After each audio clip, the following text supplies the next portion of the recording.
வணக்கம் traders, welcome to pre market report. So இன்னைக்கு நம்ம இந்த வீடியோவில் நிஃப்டி, பேங்க் நிஃப்டி மற்றும் சென்செக்ஸ் வந்து ஏப்ரல் 30ஆம் தேதி வியாழக்கிழமை என்ன நடக்கிறதுக்கான வாய்ப்பு இருக்குது அப்படிங்கிறதான் பார்க்க போகிறோம். ஸோ இப்போ நம்ம அனாலிசிஸ்குள்ளே போகிறதுக்கு முன்னாடி இன்னைக்கு தான் இந்த வாரத்தோட கடைசி ட்ரேடிங் செஷன் அப்படிங்கிறத ஞாபகம் வச்சுக்கோங்க. நாளைக்கு வந்து பார்த்தீங்கன்னா நமக்கு மார்க்கெட் லீவு. ஏன்னா மகாராஷ்டிரா டே அப்படின்னு சொல்லி தான் மார்க்கெட்டில் ஸ்டாக் எக்ஸ்சேஞ்சில் பார்த்தீங்கன்னா லிஸ்ட் பண்ணியிருக்காங்க. ஆனால் உழவர் தினமுக்கா இருக்கலாம், லேபர் டே என்ன வேணாலும் சொல்லலாம். ஆனால் நாளைக்கு நமக்கு மார்க்கெட் லீவு. ஸோ அப்படிங்கிறனால இன்னைக்கு தான் வந்து பார்த்தீங்கன்னா இந்த வாரத்தோட ஒரு கடைசி பொசிஷன். அப்போ இந்த வாரத்தோட கடைசி பொசிஷன்ல நமக்கு 2 முக்கியமான நியூஸ் இருக்கு அப்படிங்கிறத சொல்லலாம். ஒண்ணு வந்து பார்த்தீங்கன்னா லோக்கல் நியூஸ் நமக்கு வந்து தமிழ்நாட சேர்ந்தது. அண்ட் இதோட எஃபெக்ட் வந்து ஸ்டாக் மார்க்கெட்ல வந்து இருக்குமா அப்படிங்கிற சந்தேகம் உங்களுக்கு இருந்துச்சு அப்படின்னா கண்டிப்பாக இருக்கும். காரணம் என்ன அப்படின்னா ஒரு ஸ்டேட்டோட எலெக்ஷன் ரிசல்ட்ஸ், அதாவது தமிழ்நாடும் வந்து பார்த்தீங்கன்னா எக்கனாமிக்கலி ரொம்ப ரொம்ப இந்தியாவை பொறுத்தளவு ரொம்ப ஒரு முக்கியமான ஸ்டேட். அப்போ நேத்தோட எக்ஸிட் போல்ஸ் வந்து பார்த்தீங்கன்னா ஒரு ஸ்ட்ராங் டிஸ்கஷன் போயிட்டு இருக்கு. ஸோ காங்கிரஸோட பொசிஷன் என்ன, பிஜேபியோட பொசிஷன் என்ன, தமிழ்நாட்டில் ஜெயிப்பாங்களா மாட்டாங்களா அப்படிங்கிற ஒரு கன்ஃபியூஷன் போயிட்டு இருக்கு. அண்ட் எக்ஸிட் போல்ஸ் வந்து எப்பயுமே சில வந்து ஒரு மிக்ஸ்டு ரியாக்ஷன்ஸை கொடுக்கறது தான். அண்ட் நிறைய தடவை எக்ஸிட் போல்ஸ் வந்து உண்மையாக இருக்கிறதா இல்லாது. ஆனாலும் பார்த்தீங்கன்னா மார்க்கெட் ரியாக்ட் ஆகிறதுக்கான வாய்ப்புகள் இருக்கு. இது ஒரு முக்கியமான நியூஸ்.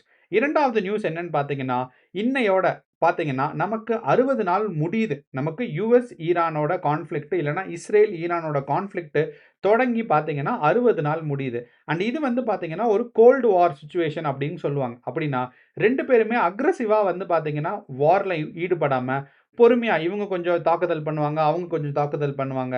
இப்படியே வந்து ஒரு சிச்சுவேஷன் போயிட்டு இருக்கும். ஸோ இதுக்கு பேர் பார்த்தீங்கன்னா ஒரு கோல்டு வார் சிச்சுவேஷன் மாரி என்டர் ஆக போகுதா? அப்படிங்கிறது ஒரு முக்கியமான கேள்வி.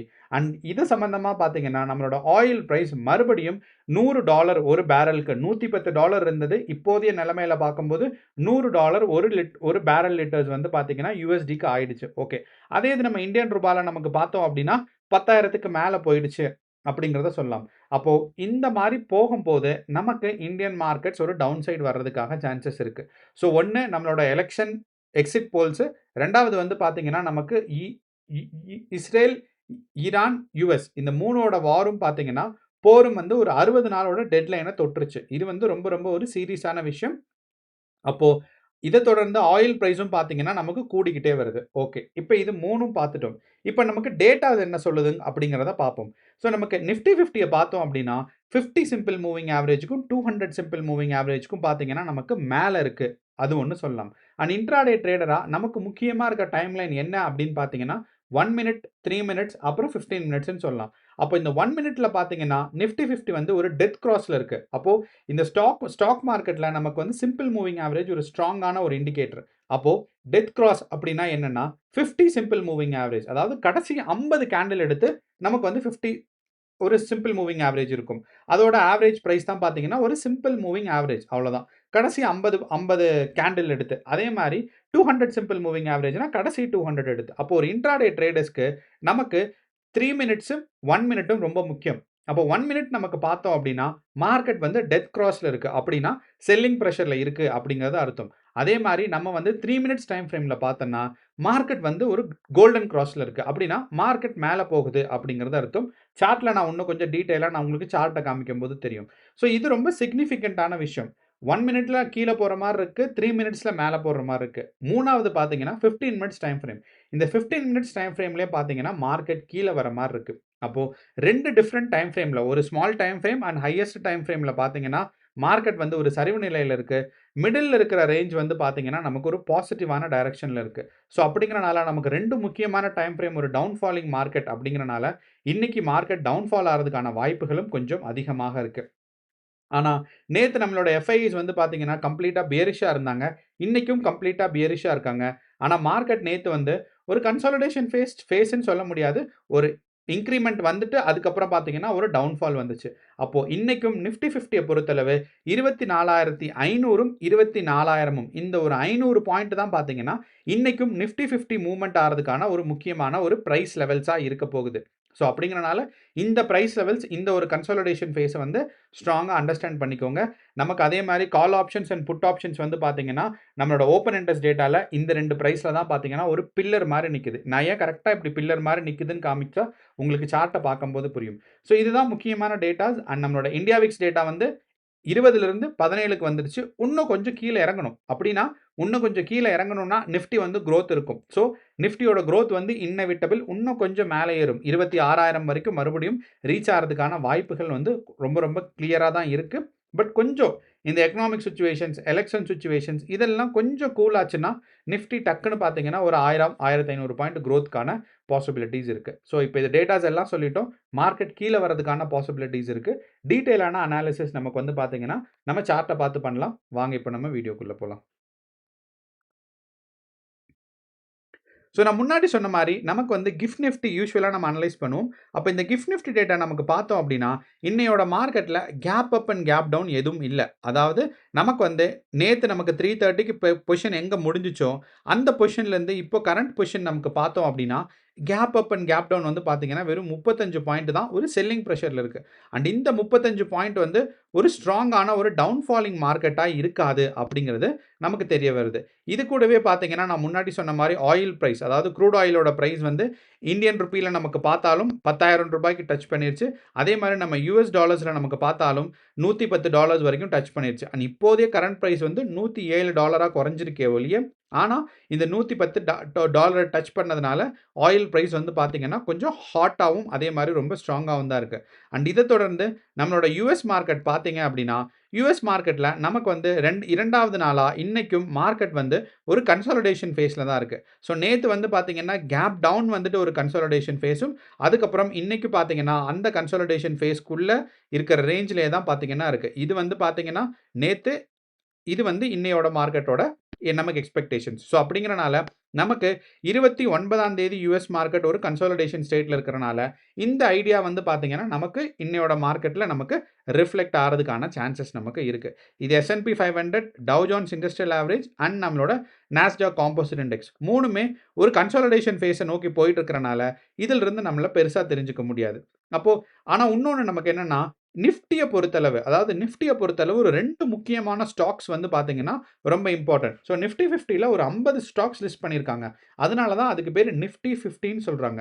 அப்போ இந்த 50 ஸ்டாக்ஸ நம்ம வாட்ச் பண்றது ரொம்ப கஷ்டம். ஆனா 2 முக்கியமான ஸ்டாக்ஸ் இருக்கு. இந்த 2 முக்கியமான ஸ்டாக்ஸ நம்ம வாட்ச் பண்ணாவே, நிஃப்டி 50 எப்படி ரியாக்ட் ஆகுதுங்கிறத தெரிஞ்சுக்கலாம். அதுல 1 வந்து பார்த்தீங்கன்னா, ரிலையன்ஸ் இண்டஸ்ட்ரீஸும், 2வது வந்து பேங்கிங் செக்டார்ல ரொம்ப முக்கியமா இருக்கிற HDFCயும். அப்போ நேத்தோட மார்க்கெட் நமக்கு பார்க்கும்போது, HDFC வந்து ஏறக்குறைய ஒரு கன்சாலிடேஷன் ஸ்டேட்ல தான் இருந்துச்சு. ஒரு நெகட்டிவ் டைரக்ஷன் பார்த்தீங்கன்னா, நமக்கு மத்தியானம் ஒரு 1:45க்கு அப்புறம் தான் பார்த்தீங்கன்னா, ஒரு ஸ்ட்ராங்கான ஒரு நெகட்டிவ் டைரக்ஷன் இருந்துச்சு. ஆனா, நம்மளோட ரிலையன்ஸ் இண்டஸ்ட்ரீஸ் நேத்து வந்து ஒரு ஸ்ட்ராங்கான பாசிட்டிவ் குரோத். நெறைய பேர் யோசிப்பாங்க, எப்படி வந்து ரிலையன்ஸ் இண்டஸ்ட்ரீஸ் வந்து பாசிட்டிவான குரோத் இருக்கலாம்? அதானி கிரீன்ஸோ, அதானி பவர்ஸோ இந்த மாரி வந்து எனர்ஜி ரிலேட்டட் செக்டர்ஸ் வந்து பார்த்தீங்கன்னா, நமக்கு இப்போதைய நிலைமையில கொஞ்சம் பாசிட்டிவான குரோத் தெரியுது. இதுக்கு முக்கியமான காரணம் என்னன்னா, நமக்கு ஆயில் பிரைஸ் இன்கிரீஸ் ஆயிட்டு தான் இருக்கு. அப்போ ஆயில் பிரைஸ் இன்கிரீஸ் ஆகும்போது, உள்ள இருக்கிற நமக்கு உள்ள செல்லர்ஸ் இருக்காங்க, பையர்ஸ் இருக்காங்க பார்த்தீங்களா? அங்க வந்து டிமாண்ட் இன்கிரீஸ் ஆகுது. ஏன்னா, பெரிய பெரிய பிளேயர்ஸ்னால தான் அந்த ஆயில இங்கிருந்து டிரான்ஸ்போர்ட் பண்ணி கொண்டு வந்து ரிஃபைனரி ஃபாஸ்ட்டா பண்ணி, அதுக்கப்புறம் எண்ட் ப்ராடக்ட்டா பெட்ரோலா ரீச் பண்ண முடியும். ஏன்னா, க்ரூட் ஆயில வாங்கி பெட்ரோல்ல இருந்து வருது. அதுக்கப்புறம் பெட்ரோல்ல இருந்து நெறைய பை ப்ராடக்ட்ஸ் ஆஃப் கெமிக்கல்ஸ் நெறையா வருது. ஆனாலும் அத சுத்தி இருக்கிறது எல்லாம் பார்த்தீங்கன்னா, ஒரு பெரிய பிளேயர்ஸ்னால தான் பண்ண முடியும். அப்போ market demand for these products என்ன ஆகுது அப்டின்னா, இன்கிரீஸ் ஆகுது. அண்ட் செமையா இன்கிரீஸ் ஆகுது. அண்ட் இந்த ஒரு காரணத்தினால தான் power related sectors Reliance industries பார்த்தீங்கன்னா, ஆயில் பேஸ்டு இல்லன்னா பெட்ரோலியம் பேஸ்டு ப்ராடக்ட்ஸ நெறைய டீல் பண்றதாக இருந்தாலும், அவங்களோட ஸ்டாக்ஸ் கீழ போகாததுக்கு முக்கியமான காரணம் என்னன்னா, டிமாண்ட் வந்து ரொம்ப அதிகமா இருக்கு. சப்ளை கொஞ்சம் கஷ்டமா தான் இருக்கு. ஆனா, அதாவது கொஞ்சம் கிடைச்சா கூட அத வாங்குறதுக்கு ரெடியா நெறைய பேர் இருக்காங்க. ஏன்னா, டிமாண்ட் கொஞ்சம் அதிகமாயிருச்சு. ஸோ, அதனால தான் பார்த்தீங்கன்னா, ரிலையன்ஸ் இண்டஸ்ட்ரீஸ் அண்ட் அதானி கிரீன்ஸ், அதானி பவர்ஸ் எல்லாம் பார்த்தீங்கன்னா, கொஞ்சம் இன்கிரீஸ் ஆயிட்டு இருக்கு. ஸோ, அப்படிங்கிறனால நமக்கு நேத்தோட 2 முக்கியமான ஸ்டாக்ஸ் அதாவது நிஃப்டி 50யோட 2 முக்கியமான ஸ்டாக்ஸ் HDFCயும், ரிலையன்ஸ் இண்டஸ்ட்ரீஸும் பார்த்தீங்கன்னா, ரிலையன்ஸ் இண்டஸ்ட்ரீஸ் ரொம்ப பாசிட்டிவா இருந்திருக்கு. அப்போ இன்னையோட மார்க்கெட்ல ரிலையன்ஸ் இண்டஸ்ட்ரீஸ் பாசிட்டிவாக மூவ் ஆகி, HDFC அட்லீஸ்ட் இதே பொசிஷன் இந்த 777 இருக்கு பாருங்க. இந்த பொசிஷன தக்க வச்சுக்கிச்சுனாவே, நமக்கு மேல வந்து போறதுக்கான சான்சஸ் நமக்கு இருக்கு. 2வது விஷயம் நம்மளோட இந்தியா விக்ஸ் டேட்டா. ஸோ நம்ம யூசுவலா கவனிச்சோம் அப்டின்னா, இந்தியா விக்ஸ் டேட்டாவும், நிஃப்டி 50யும் ஒரு ஆப்போசிட் டைரக்ஷன்ல மூவ் ஆகும். அப்போ இந்தியா விக்ஸ் டேட்டா நேத்து வந்து டவுன் ஃபால் ஆயிருக்கு. அதே சமயம் பார்த்தீங்கன்னா, நமக்கு நிஃப்டி 50 வந்து பார்த்தீங்கன்னா, நமக்கு ஒரு இன்கிரிமென்ட் இருந்திருக்கும். அப்போ இந்த இன்கிரிமென்ட் கரெக்ட்டா எங்க நின்றுருக்கு அப்டின்னு பார்த்தீங்கன்னா, நமக்கு 10:30க்கு நின்றுருக்கு. இப்ப நம்ம இந்தியா விக்ஸ் டேட்டா பார்த்தீங்கன்னா, 10:30க்கு என்ன நடந்திருக்கு அப்படிங்கிறத நமக்கு பார்க்கலாம். இந்த 10:30 என்னன்னா, மார்க்கெட் இங்கிருந்து ஒரு புல் பேக் எடுத்துச்சு. இந்தியா விக்ஸ் ஒரு ஸ்ட்ராங்கான டவுன்ஃபால் வந்துட்டு, ஒரு புல் பேக். இந்த புல் பேக் வந்து பார்த்தீங்கன்னா, ஃபெயில் ஆயிடுச்சு. ஏன்னா, இந்த புல் பேக்ல இருந்து திருப்பியும் கீழ வந்துருந்துச்சு அப்படின்னா, நமக்கு மார்க்கெட் இன்னும் கொஞ்சம் மேல போயிருக்கும். ஆனா, இந்த இடத்துல பார்த்தீங்கன்னா, இந்த புல் பேக் ஃபெயில் ஆயிருச்சு. இந்த இடத்துல நமக்கு ஒரு 4 கேண்டில் இருக்கு பாருங்க. இது வந்து இன்சைட் கேண்டில்ஸ் அப்படிங்கிறத நம்ம சொல்லுவோம். அப்ப இந்த இன்சைட் கேண்டில்ஸ் வரம்போதே, நமக்கு என்ன தெரிஞ்சிருச்சு அப்படின்னா, ஏன்னா இது புல் பேக் அப்படின்னா, இந்த ரெட் கேண்டில் வந்து பார்த்தீங்கன்னா, இந்த இடத்துல வந்திருக்கணும். அப்படி இல்லன்னா, இந்த கிரீன் கேண்டிலாவது நமக்கு ரெட் கேண்டிலா இந்த மாரி கீழ வந்திருக்கணும். அப்படி எதுவும் நடக்காதனால, இந்த 4 கேண்டில் பேட்டர்ன் வந்து பார்த்தீங்கன்னா, இன்சைட் பார்ஸ் இல்லன்னா இன்சைட் கேண்டில்ஸ் அப்படிங்கிறத சொல்லுவாங்க. இதுவே வந்து பார்த்தீங்கன்னா, நமக்கு மார்க்கெட் ரிவர்ஸ் ஆக போகுதுன்னு தெரிஞ்சுக்குது.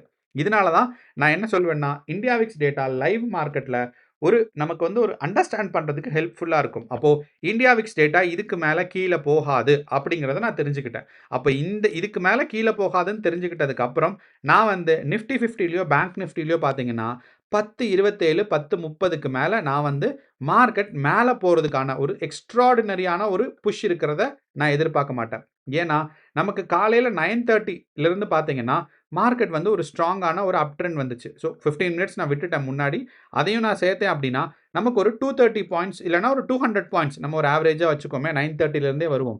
அப்போ 9:30லிருந்து நமக்கு பார்த்தோம் அப்படின்னா, ஒரு 200 பாயிண்ட்ஸ் குரோத் இருந்திருக்கு. ஓகே. அப்போ இந்த 200 பாயிண்ட்ஸ் குரோத் அதுக்கப்புறம் 10:30லிருந்து நமக்கு வந்து அடுத்து நமக்கு 1:00 1:10 வரைக்கும் பார்த்தீங்கன்னா, வெறும் 46 பாயிண்ட் தான் இருக்கு. ஸோ இதுதான் நான் சொல்றேன். இந்தியா விக்ஸ்ல இந்த நம்ம 10:30யோட பொசிஷன் நம்ம கெஸ் பண்ணிட்டோம். 10:30க்கு நமக்கு என்ன மாறுது, ட்ரெண்ட் வந்து ஸ்டாப் ஆகுது அப்படிங்கிறத கெஸ் பண்ணிட்டோம்னா, நான் வந்து இதுக்கு மேல வந்து லாங் பொசிஷன் ஹோல்ட் பண்ண மாட்டேன். அண்ட் புதுசா வந்து லாங் பொசிஷன் கால் ஆப்ஷன்ஸோ, புட் ஆப்ஷன்ஸோ நான் பார்த்தீங்கன்னா, ஹோல்டிங்க வந்து தவிர்த்துக்குவேன். ஸோ கால் ஆப்ஷன் பையராகவோ, புட் ஆப்ஷன் செல்லராகவோ இருக்கும்போது, நான் வந்து தவிர்த்துக்குவேன். அதே மாரி இந்த இடத்துல நமக்கு ரிவர்ஸ் ட்ரெண்ட் ஆயிருக்கு பாருங்க. ஏன் நான் கரெக்ட்டா இது வரைக்கும் தான் பண்ணேன் அப்படின்னா, இதுதான் ஹையஸ்ட் பாயிண்ட். இந்த இடத்துல பார்த்தீங்கன்னா, 1:10 இந்த 1:10க்கு நம்ம இந்தியா விக்ஸ் வேல்யூ பார்த்தீங்க அப்படின்னா, இந்த இடத்துல மறுபடியும் இங்கிருந்து ஒரு டவுன் ட்ரெண்ட் வந்தது. இந்த இடத்துல பார்த்தீங்கன்னா, இந்த டவுன் ட்ரெண்ட் பிரேக் ஆயிட்டு ஒரு அப் ட்ரெண்ட்க்கு ஷிஃப்ட் ஆயிருச்சு. அப்ப இது அப் ட்ரெண்ட் ஷிஃப்ட் ஆகும்போது நமக்கு என்ன நடக்கும்? நிஃப்டி 50 கீழ வரும். நிஃப்டி 50 மட்டும் கிடையாது. இது வந்து பேங்க் நிஃப்டி பார்த்தீங்கன்னா, கரெக்ட்டா அந்த 1:10, 1:15 ரேஞ்சிலலாம் பார்த்தீங்கன்னா, நமக்கு ஒரு ஸ்ட்ராங்கான ஒரு டவுன் ஃபாலிங் ஸ்டார்ட் ஆயிருக்கும். அப்போ இங்க தான் வந்து பார்த்தீங்கன்னா, ஒரு டவுன் ஃபாலிங் ஸ்டார்ட் ஆகுது அப்படிங்கிறதுக்கான இண்டிகேஷன் பேங்க் நிஃப்டி. நிஃப்டி 50லயும் பார்த்தீங்கன்னா, இந்த 1:10 ரேஞ்சில வந்து பார்த்தீங்கன்னா, ஒரு டவுன் ஃபாலிங் ஸ்டார்ட் ஆயிருக்கும். சென்செக்ஸ்லயும் கரெக்ட்டா 1:10க்கு டவுன் ஃபாலிங் ஸ்டார்ட் ஆயிருக்கும். அப்போ இன்னையோட இந்தியா விக்ஸ் வந்து பார்த்தீங்கன்னா, நமக்கு ஏற்கனவே இருக்கிற பொசிஷன் அதாவது 17.7 17.4லிருந்து மேல போச்சு அப்படின்னா, நமக்கு மார்க்கெட்ஸ் வந்து கீழ போகும். அதிலிருந்து கீழ வந்துச்சுன்னா, நமக்கு வந்து மார்க்கெட்ஸ் வந்து மேல போகும். அத நம்ம தவிர்த்துக்காம கொஞ்சம் கேர்ஃபுல்லா கவனிக்கணும். அதே மாரி இண்டெக்ஸ்ட் ஆப்ஷன்ஸ்ல பார்க்கும்போது, எஃப்ஐஸ் பார்த்தீங்கன்னா, நமக்கு வந்து நெட் பியரிஷ்ஷா இருக்காங்க. ஸோ எஃப்ஐஸ பொறுத்தளவு அவங்க வந்து நெட் பியரிஷ்ஷா இருக்காங்க. அதே மாரி ப்ரோஸும் பார்த்தீங்கன்னா, நெட் வந்து புல்லிஷ்ஷா இருக்காங்க. ஆனா ப்ரோஸ் அண்ட் எஃப்ஐஸ் வந்து கான்ஃப்ளிக்ட் வரும்போது, எஃப்ஐஸோட டைரக்ஷன் தான் போகும். ஆனா ஒண்ணு நம்ம கவனிக்கணும். நேத்தும் பார்த்தீங்கன்னா, எஃப்ஐஸ் வந்து நெட் பியரிஷ்ஷா தான் இருந்தாங்க. ஆனா நம்ம மார்க்கெட் வந்து கொஞ்சம் மேல போச்சு. அதுக்கப்புறம் கொஞ்சம் கீழ இறங்குச்சு.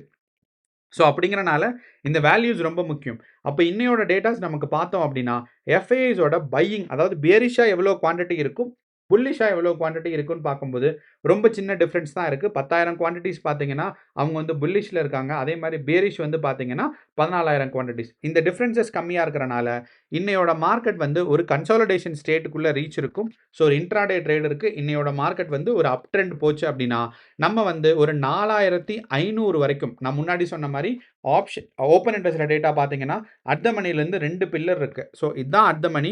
இந்த இடத்துல பார்த்தீங்கன்னா, ஸ்ட்ராங்கா ஒரு பில்லர் 24,500 அதே மாரி டவுன் சைட் ட்ரெண்ட் வருதுன்னா 24,000. அப்போ இந்த டேட்டாஸ்ல இருந்து நம்ம என்ன தெரிஞ்சுக்கணும்னா, இன்னையோட மார்க்கெட்க்கு நம்ம ஒரு ட்ரெண்ட் ரிவர்சல் எந்த பாயிண்ட்ல எதிர்பார்க்கலாம்னா 24,500 அதே மாரி ஒரு ட்ரெண்ட் ரிவர்சல் பார்த்தீங்கன்னா 24,000. அப்போ மார்க்கெட் இன்னைக்கு இந்தியா விக்ஸ் எப்படி ரியாக்ட் பண்ணுது அப்படிங்கிறத பொறுத்து கால் ஆப்ஷன்ஸ் லாங் பொசிஷன் எடுத்தோம் இல்ல கால் ஆப்ஷன்ஸ் பை பண்றோம் அப்படின்னா, மார்க்கெட்ல நம்ம வந்து 24,500 வரைக்கும் தான் பொசிஷன் எடுக்கணும். அதுக்கு அவுட் ஆஃப் த மனில நீங்க பொசிஷன் எடுக்கிறதே கொஞ்சம் ரிஸ்க்கான வேல தான். ஏன்னா டெல்டா வேல்யூ கம்மியா இருக்கும். இன்னைக்கு தான் பார்த்தீங்கன்னா, கடைசி ட்ரேடிங் டே. அதுனால கூட இந்த வாரத்தோட கடைசி ட்ரேடிங் டே. ஸோ அப்படிங்கிறனால நீங்க ஃபார் அவுட் ஆஃப் த மனில பொசிஷன் எடுக்கும்போது கேர்ஃபுல்லா எடுக்கணும். கூடி போச்சுன்னா, நீங்க வந்து 24,500க்கோ இல்லன்னா 24,000 வரைக்கும் புட் ஆப்ஷன் எடுக்கலாம். ஸோ இதுதான் நமக்கு இன்னையோட மார்க்கெட். இந்த ஒரு மேல ஒரு 500 பாயிண்ட்ஸ், கீழ ஒரு 500 பாயிண்ட்ஸ் 2க்கும் இந்த 500 பாயிண்ட்ஸ்க்குள்ள நடுவுல தான் பார்த்தீங்கன்னா, நமக்கு இன்னையோட மார்க்கெட் இருக்கிறதுக்கான சான்சஸ் இருக்கு. இதுக்கு ஒரு பியூட்டிஃபுல்லான பேர் என்னன்னா, கன்சாலிடேஷன் ஃபேஸ் அப்படின்னு சொல்லுவாங்க. ஸோ நிஃப்டி 50 இன்னையோட டே வந்து பார்த்தீங்கன்னா, ஒரு ஒரு ஒரு ஒரு பிராடான கன்சாலிடேஷன் ஃபேஸ். நேரோ கன்சாலிடேஷன் ஃபேஸ்னா ஒரு 50, 60 பாயிண்ட்டுக்குள்ள ஃபிக்ஸ் ஆயிரும். அண்ட் இன்னைக்கு வந்து கொஞ்சம் பிராடா ஒரு 500 பாயிண்ட்டுக்குள்ள கன்சாலிடேட் ஆகப்போது. ஸோ மார்க்கெட் ட்ரெண்ட் ரிவர்சல் வந்து இந்த 2 பிரைஸ்ல வந்து நடக்கிறத எக்ஸ்பெக்ட் பண்ணி இன்னைக்கு ட்ரேட் பண்ணுங்க. ஸோ இதான் நம்மளோட ஒரு ஓவரால் அனாலிசிஸ். கேர்ஃபுல்லா ட்ரேட் பண்ணுங்க. All the best. உங்களுக்கு கமெண்ட்ஸோ இல்ல டவுட்ஸோ இருந்துச்சுன்னா கமெண்ட் பாக்ஸ்ல போடுங்க. அதே மாரி உங்களுக்கு ஏதாவது புது ஐடியாவோ இல்ல புது இன்ஃபர்மேஷனோ தெரிஞ்சுனாலும் கமெண்ட் பாக்ஸ்ல போடுங்க. மத்தவங்களும் தெரிஞ்சுக்குவாங்க. நானும் தெரிஞ்சுக்கிறேன். நன்றி. வணக்கம்.